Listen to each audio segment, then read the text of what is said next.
இடத்தை தரிசித்தீர்கள், அந்த குறைகளை கேட்டறிந்தீர்கள், அவற்றை நிவர்த்திக்க நடவடிக்கை எடுப்பதாகவும் தெரிவித்திருந்தமை நன்றியுடன் நினைவுபடுத்த விரும்புகின்றேன்.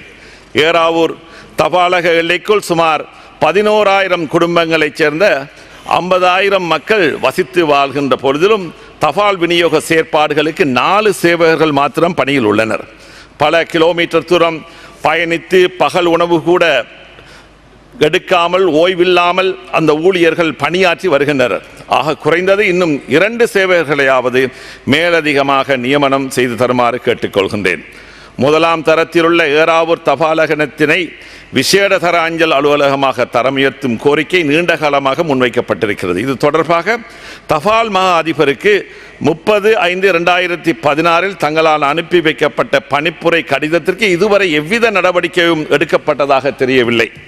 2000 ஆண்டு கட்டப்பட்ட இந்த தபாலக கட்டடமானது மக்களுக்கு நிறைவான சேவையை வழங்கக்கூடிய வகையில் புனரமைப்பு வேலைகளோ திருத்த வேலைகளோ மேற்கொள்ளப்படாது புறக்கணிக்கப்பட்டு வருகின்றது. சேவைகளை பெறுவதற்காக வருகை தரும் பெரும் எண்ணிக்கையிலான மக்கள் மண் தரையிலே அமர்ந்திருப்பதை அவதானிக்க.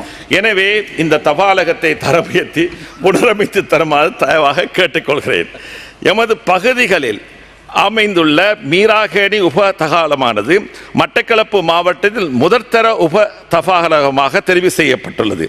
மகிழ்ச்சியுடன் தெரிவித்துக் கொள்வதுடன் குறைந்த வளங்களுடன் மக்களுக்கு சிறந்த சேவையினை அர்ப்பணிப்புடன் வழங்கி வருகின்ற உப தபால் அதிபர் அல்ஹாஜ் ஏ நசீர் அவர்களையும் உத்தியோகத்தர்களையும் நான் பாராட்டுகின்றேன். எனவே மீராகேணி உப தபாலகத்தை தரம் உயர்த்தி நடவடிக்கை எடுப்பதுடன் அண்மித்த பிரதேசங்களை தலவாய், ஏறாவூர், ஹிதாயத் நகர் போன்ற இடங்களில் புதிய உபதபாலகங்களை அமைத்து தருமாறு வேண்டிக் கொள்கிறேன். Honorable Chairman, let me conclude with this matter. நாட்டு நலனுக்காக அர்ப்பணிப்புடன் பணியாற்றி மறைந்த அரசியல் தலைவர்களை கௌரவித்து நினைவு முத்திரை வெளியிடும் தபால் திணைக்களத்தின் பணி பாராட்டத்தக்கது. அந்த வகையில் நாட்டு நலனுக்காக பணிபுரிந்த முன்னாள் அமைச்சர்களான அல்ஹாஜ் எம்எச் முகமது, தொழிற்சங்கவாதியும் அமைச்சரும் ஆளுநருமான அசையீத் அலவி மௌலானா, பிரதி அமைச்சர் டாக்டர் ஃபரீத் மீராலபை, முன்னாள் செனட்டர் அசையீத் மஷூர் மௌலானா ஆகியோருக்கு கௌரவம் வழங்கி நினைவு முத்திரை வெளியிட ஆவண செய்யுமாறு அமைச்சர் அவரிடம் வினயமாய் வேண்டிக் கொள்கின்றேன்.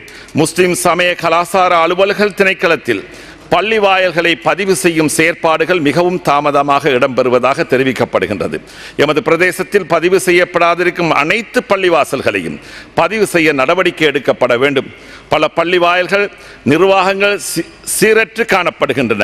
நிர்வாகத்தினரால் வக்ஃபு சொத்துக்களை முறையீனமாக கையாளப்படுகின்றது. உரிய பதவிக்காலம் முடிவடைந்த பள்ளிவாயல்களின் புதிய நிர்வாகத்தினை விரைவாக தெரிவு செய்வதற்கு திணைக்களம் நடவடிக்கை எடுப்பதுடன் பள்ளி வாயில்களின் நிர்வாக ரீதியான செயற்பாடுகள் மேற்பார்வைகளை வலுப்படுத்த வேண்டும் எனவும் கேட்டு, thank you very much for the time given. Thank you.